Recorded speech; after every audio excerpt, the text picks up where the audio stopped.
Auzubillahiminash-shaytanir-rajim. Bismillahir-rahmanir-rahim. Assalamu alaikum wa rahmatullahi wa barakatuhu.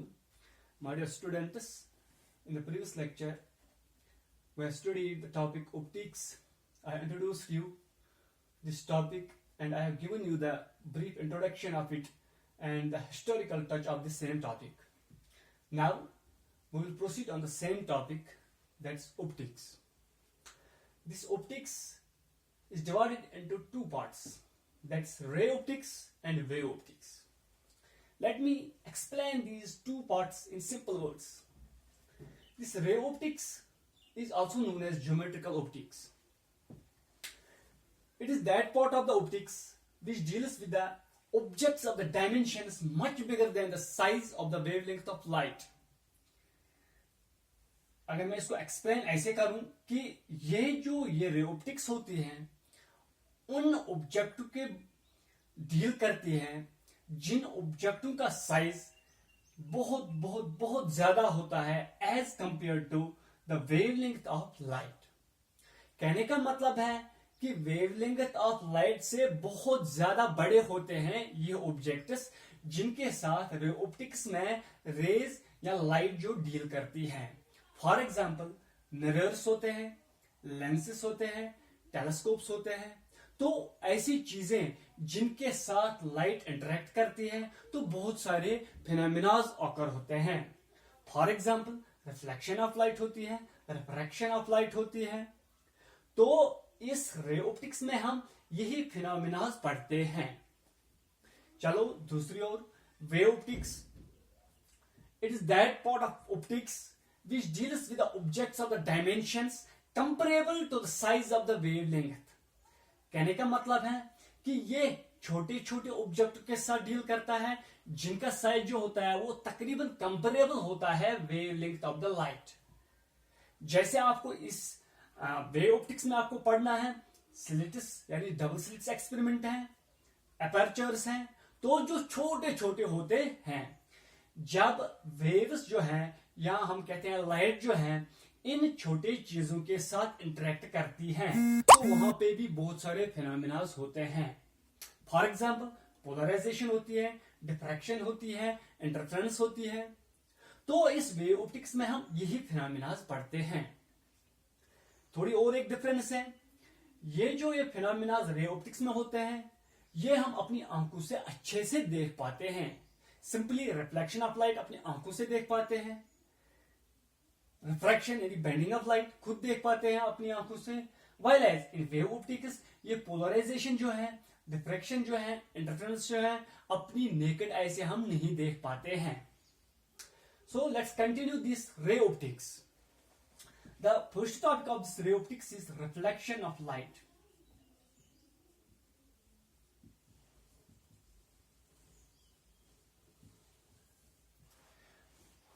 तो बेटा आप लोगों ने पिछले 10th क्लास में भी पढ़ा होगा reflection of light.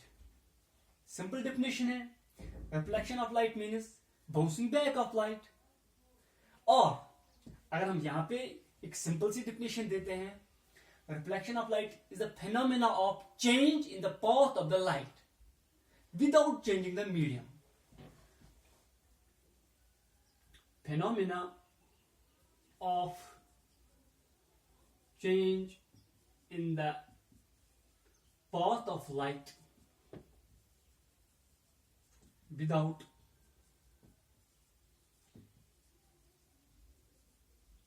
changing its medium।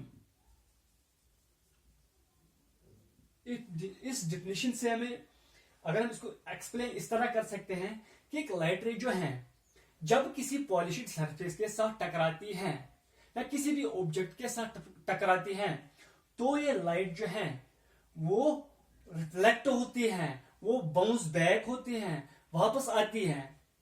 It depends on the angle of the incidence. जिस एंगल से एक लाइट रे एक पॉलिश्ड सरफेस पे पड़ती है ये उस पे डिपेंड करता है कि ये किस तरीके से रिफ्लेक्ट हो सकती है या रिफ्लेक्ट हो जाएगी।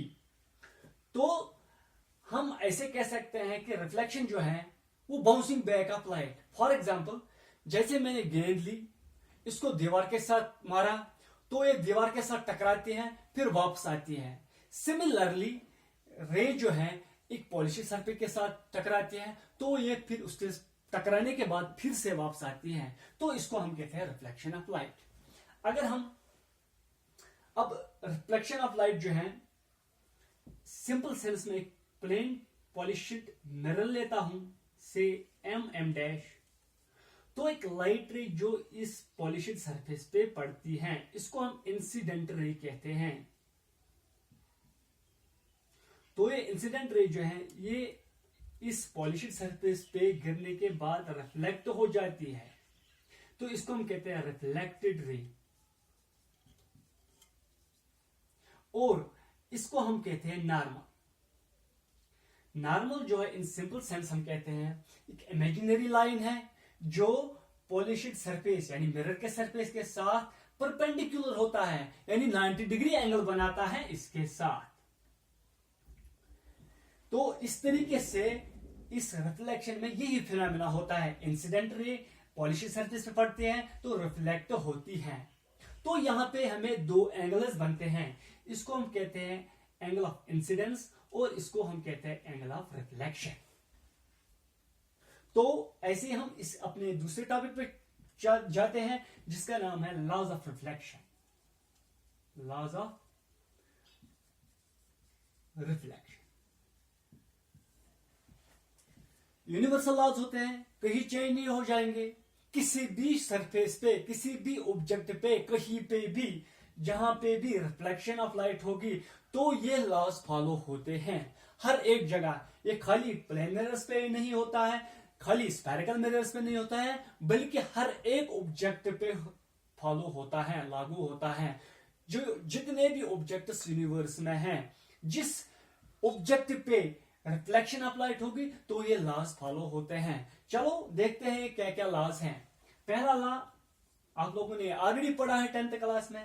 पहला लॉ जो है वो स्टेट करता है that angle of incidence is always equal to angle of reflection.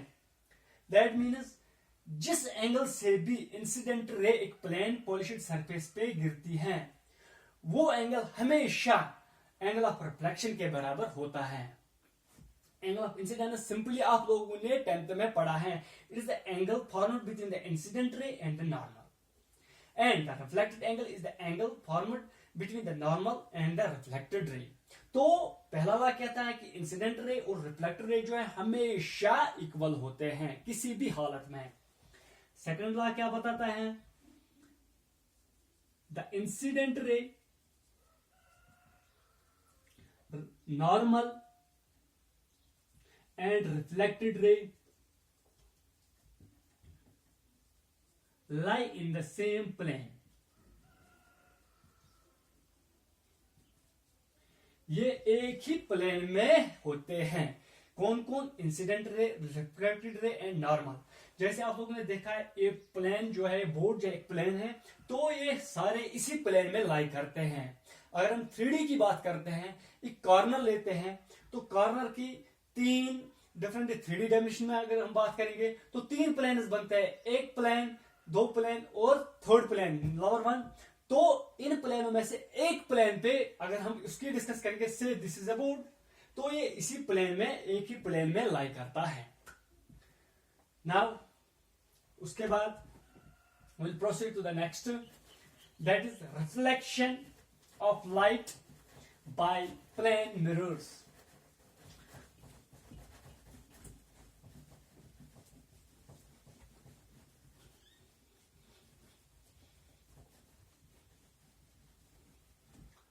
तो नेक्स्ट हम पढ़ेंगे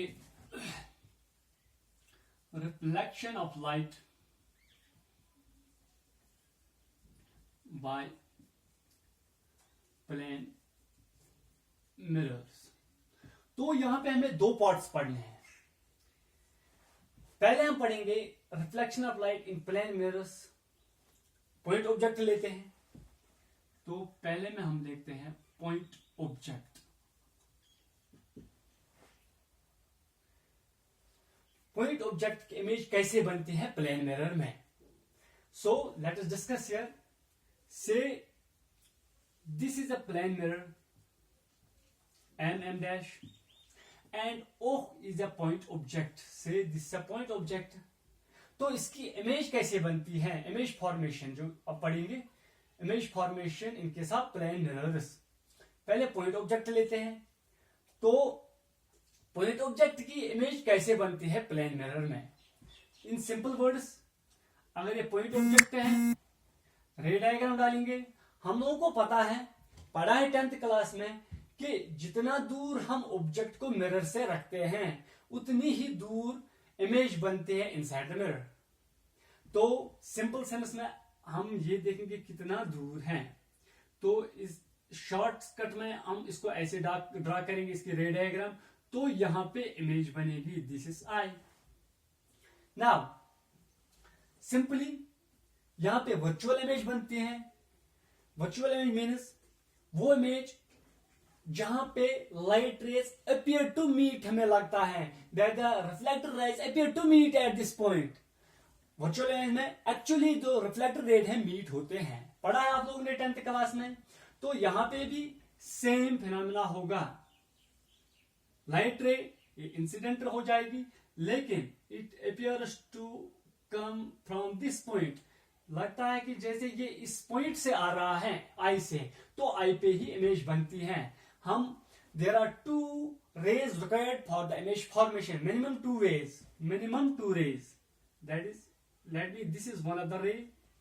And जो रे जो नॉर्मल इंसिडेंस पे होती हैं, यानी कहने का मतलब है जो इंसिडेंट रे 90 डिग्री एंगल बनाती है प्लेन मिरर के साथ, तो वो उसी पाथ को फॉलो करके रिफ्लेक्ट होती है. यहां पे अब सीधे इमेज हमें बन गई यहां आई पे. It's virtual image, that's this the image formed by point object. Virtual image होती है.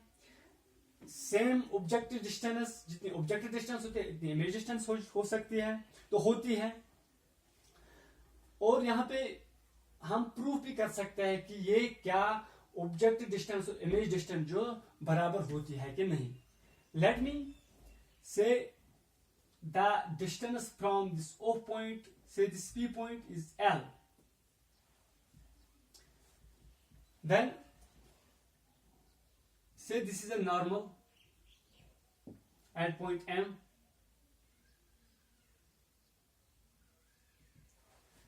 Say this angle of incidence is equal to theta. Then according to laws of the reflection, this angle will be also equal to theta. Now this angle is also equal to theta. Vertically opposite angles हैं. जब ये theta है, ये भी theta है. दूसरी बात, तो यहां पे नॉर्मल और जो प्लेन में जो हमने इंसिडेंट रे नॉर्मल इंसिडेंस थी ओपी, ये भी पैरेलल है. दैट मींस नॉर्मल और ओपी पैरेलल है. तो ये ट्रांसवर्स है. Alternate interior angles, corresponding angles हैं ये थीटा. तो एंगल ये भी थीटा होगा. सिमिलरली यहां पे ये थीटा है, तो ये भी थीटा होगा. दैट मीन्स अब ये 90 डिग्री एंगल है, ये भी 90 डिग्री एंगल है. अगर मैं दो ट्रायंगल्स की बात करूंगा, MPO एंड MPI, ये दो triangles, triangle MPO is similar और congruent to triangle MPI. Angle theta equal to angle theta. Angle 90 degree is equal to angle 90 degree. ये MP जो है, MP is equal to MP share करते हैं, common है. तो ये दो ट्रायंगल कॉन्ग्रुएंट हैं.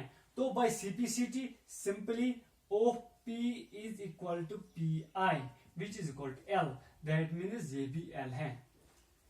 तो इस तरह हम प्रूव कर सकते हैं कि पॉइंट ऑब्जेक्ट या कोई भी ऑब्जेक्ट प्लेन मिरर के सामने जब उसको रखते हैं तो उसकी इमेज जो है इनसाइड द मिरर बनती है. और जितना दूर हम ऑब्जेक्ट को रखते हैं उतनी ही दूर इमेज बनती है. So now will proceed. यहां पे मैं अब यहां पे एक्सपेक्टेड क्वेश्चंस कैसे आ सकते हैं. एक्सपेक्टेड क्वेश्चंस कैसे आ सकते हैं, देखो बेटा. से फॉर एग्जाम्पल अगर हमें पता करना हो कि number of the images formed when two plane mirrors are inclined with an angle theta. दो प्लेन मिरर्स हैं,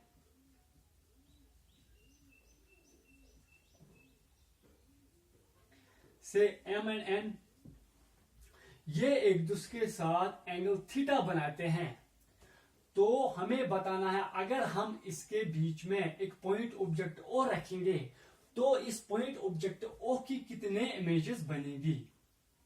तो इसके लिए भी सिंपल रूल है, so angle of inclination between these two plane mirrors is theta. तो when angle is called theta, then number of, say n is a number, then when 360 degree divided by theta is even, जब 360 degree by theta means the angle of inclination between two plane mirrors is even, then n means number of the images forward between these two mirrors is equal to 360 degree divided by theta -1। Example से clear हो जाएगा ये। Say for example the theta is equal to 60 degree, then 360 divide by 60 is equal to 6। Therefore this 6 is even. मैंने कहा जब even होता है तो number of the image format जो होती है वो 360 डिवाइड बाय थीटा -1 होता है। ये 6 जो है इवन है, तो number of the image n is equal to 6 - 1 which is equal to 5। तो जब ये दो प्लेन मिरर्स एक दूसरे के साथ 60 डिग्री एंगल बनाएंगे तो उस वक्त 5 इमेजेस बनती हैं। Similarly when 360 degree divide by theta is odd, जब ऑड होता है then n is equal to 360 degree by theta। तो simply number of the images formed between these two mirrors is equal to 360 by theta। तो example से clear हो जाएगा। से let theta is equal to 40 degree, then n is equal to 360 divided by 40, तो 9 बनता है, तो 9 इमेजेस है। तो जब जो जो प्लेन मिरर्स हैं अगर हम इनको एक दूसरे के साथ 40 डिग्री एंगल से बनाएंगे तो ऑड आता है हमें 360 बाई थीटा, तो वही ऑड जो निकलता है वही the number of the images होता है। एप्लीकेशन इनकी आपने बार शॉप्स में देखा होगा, मिरर जो है डिफरेंट एंगल्स में लगे हुए होते हैं ताकि डिफरेंट एंगल से डिफरेंट इमेजेस बनेंगे उस वक्त। तो उसके बाद हम जाते हैं एक्सटेंडेड ऑब्जेक्टिव की ओर।